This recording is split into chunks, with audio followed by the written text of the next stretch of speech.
आज जो सदन अडजर्न हुआ, इसकी वजह क्या थी मुझे तो मालूम नहीं था। हमने तो 267 के तहत अदानी का मुद्दा उठाया था। अदानी समूह पर करप्शन, ब्राइबरी और फाइनेंशियल इरेगुलरिटीज के गंभीर आरोप है। उसके बारे में हम सदन के सामने रखना चाहते थे और 2030 करोड़ के नज़दीक रिश्वत दी गई। जनता के पैसे का इस्तेमाल रिश्वत के लिए दिया गया। इसके बारे में हम उनको, चेयरमैन साहब को भी समझाना चाहते थे और पार्लियामेंट के में जो भी उनके मंत्रीज हैं और प्रधानमंत्री भी अगर आते तो ठीक था, उनको हम ये मुद्दे उनके सामने रखने वाले थे। लेकिन उनके इस रिश्वत का रिकॉर्ड भी अदानी ग्रुप के जो चेयरमैन है, सीईओज है, उन्होंने तो इसका रिकॉर्ड भी रखा है, किसको किस रेट पर पैसे दिए गए और कितने पैसे दिए गए।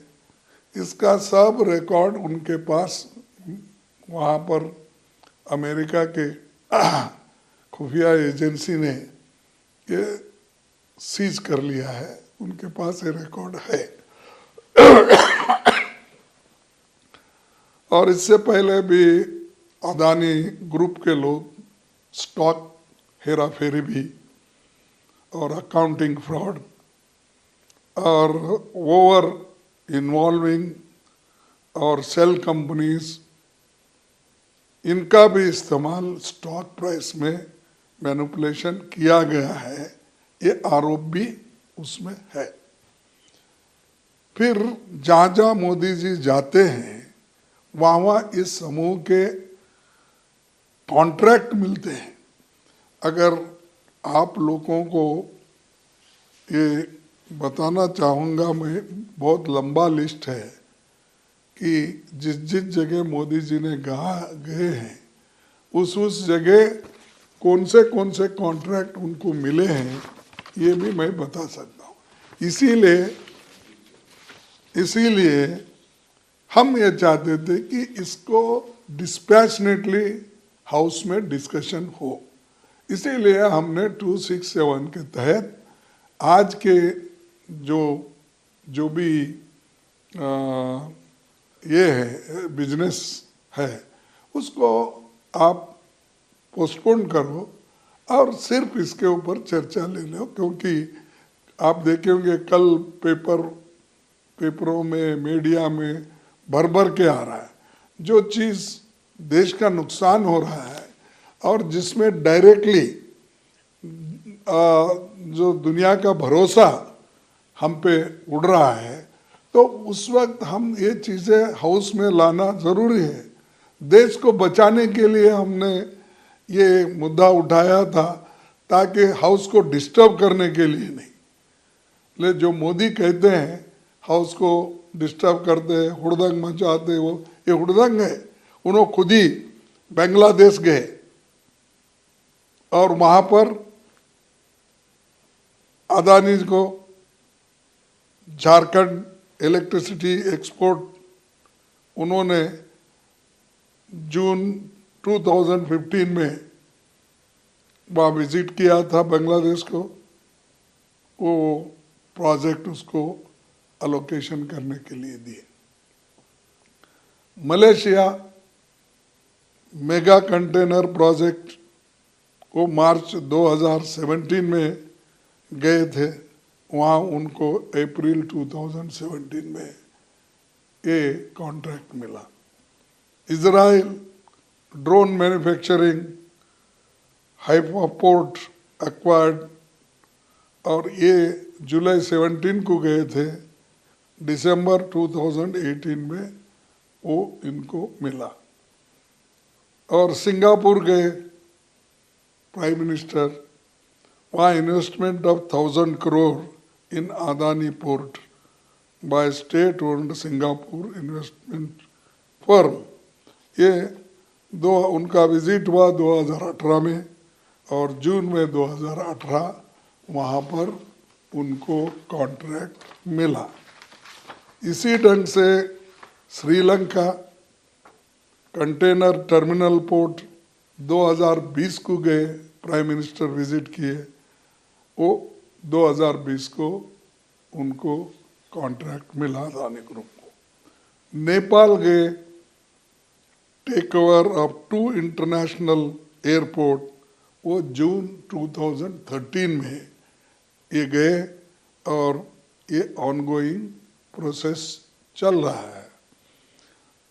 तंजानिया 30 साल की एग्रीमेंट और कंटेनर टर्मिनल ऑपरेशन का है, ये अक्टूबर 2023 को हुआ, लेकिन विजिट हुआ उनका मई 2024 में ये भी हुआ। कीनिया में मेन इंटरनेशनल एयरपोर्ट दिसंबर 2023 में हुआ और मार्च 2024 9 प्रोजेक्ट स्टैंड्स कैंसल्ड, उसमें गड़बड़ी है, इसीलिए कीनिया के प्रेसिडेंट ने इसको कैंसल कर दिया वहाँ के लोकल लोगों के डिमांड से।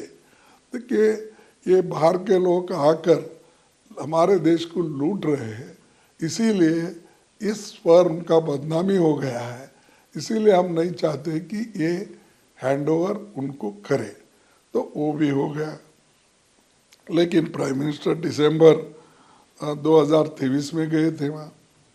तो वियतनाम में planned investment in 2 airports and development of sea port, ये जुलाई अगस्त 2024 में गए थे, prime minister Modi ji visit किए, ये चल रहा है काम ऑनगोइंग। उसी के साथ Greece acquire stakes in 3 Greek ports, तो ये 3 पोर्ट एक्वायर करने के लिए उन्होंने बात चल रहा है। अगस्त 2023 में उन्होंने वहाँ विजिट किया और ये प्लान्स टू एक्वायर पोर्ट्स ये चल रहा है। मैं इसलिए आपको बता रहा हूँ कि ये इतने जहाँ प्राइम मिनिस्टर गए हैं वहाँ इनको कॉन्ट्रैक्ट मिला है। बगैर इनके आशीर्वाद से, बगैर इनके सपोर्ट से कौन सा देश इतने देशों में इनके साथ ही करता है। There are so many reputed companies, investors in India, सब छोड़ के इनको, और वो कहाँ पहले जाते हैं, इनसे पहले वहाँ पर ये सब होता है। ये इससे हमको यही कहना है कि मोदी जी के सपोर्ट से ये सब कुछ हो रहा है, इसका असर देश पे पड़ रहा है।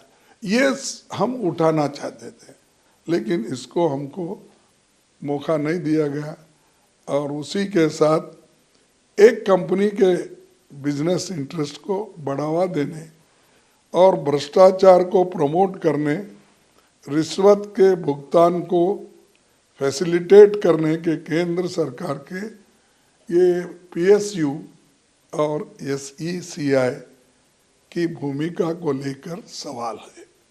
ये सवाल उनके लिए है, और ये जहाँ जहाँ मोदी जी जाते हैं वहाँ वहाँ इस कंपनी को, इन लोगों को कॉन्ट्रैक्ट मिलता है। ये कैसा मिलता है? तो ये सवाल हम उठाए थे ताकि इसका डिटेल चर्चा हो, लेकिन बदकिस्मती है कि इसको हमको चर्चा करने के लिए सरकार ने कुछ भी नहीं बोला, रिएक्ट नहीं किया। और खैर चेयरमैन साहब ने हमको ये बोला, नहीं ये मुद्दा उठा नहीं सकते, हम पहले इसके बारे में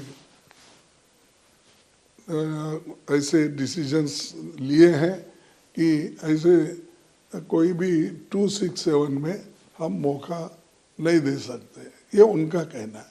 लेकिन 267 में ऐसे जरूरी मुद्दे उठाने के लिए ही 267 है, नहीं तो वो रूल आना ही नहीं चाहिए। किस लिए लाए ऐसे अर्जेंट इश्यूज को उठाने का, जैसा मणिपुर जैसा इश्यू है, जैसा कि परसों एक बहुत बड़ा हादसा हुआ मस्जिद के पास, तो ऐसे चीज़ों को उठाने के लिए ही ऐसा ये रूल है, ये क्लॉज है। देयरफॉर हम ये चाहते हैं कि इनको उठाने के लिए हमको मौका देना चाहिए, और हम ये चाहते हैं कि इसको जॉइंट पार्लियामेंट्री कमेटी जेपीसी गठित किया जाए, और जेपीसी में सब मालूम होता, खुला होता, उसमें हम सारे फाइल्स मंगा सकते हैं, सारे लोग, और उसमें उनके पार्टी के लोग ज़्यादा रहते हैं, हमारे लोग रहते हैं, दूसरे पार्टी के लोग रहते हैं, हर एक को रिप्रेजेंटेशन उसमें मिलता है। और वो मिलने के बाद जो दूध का दूध पानी का पानी हो जाएगा।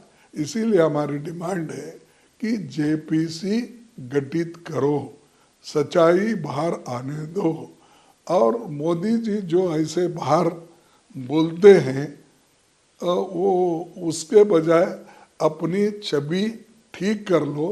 इंटरनेशनल में जाकर बड़े बड़े बातें करते हो और अपोजिशन को टारगेट करते हो कि अपोजिशन के लोग उनकी छवि कर रहे हैं। छवि तो आप खराब कर रहे हैं, बिजनेसमैन को लेकर फिर रहे हो, उनको ठेकेदारी दिला रहे हो, और इसकी FIR ये सब इनके ऊपर हुआ, करप्शन चार्जेस लगे, कहाँ अमेरिका कंपनीज ये बोल रहे हैं। तो ये जो चीज़ें हैं इसको डिटेल डिस्कस होना, इसीलिए हमने उठाया था, तो हमको चांस नहीं मिला। लेकिन हम चाहते हैं कि जॉइंट पार्लियामेंट्री कमेटी इसको बनाना चाहिए, और रिश्वत इन्होंने कितना दिया और क्यों, और प्राइम मिनिस्टर जो बाहर गए जाते वक्त इन्हीं को क्यों लेके गए, या इनसे पहले आकर हर चीज़ इनको कैसा मिल रहा है, यही हम बोलना चाहते हैं।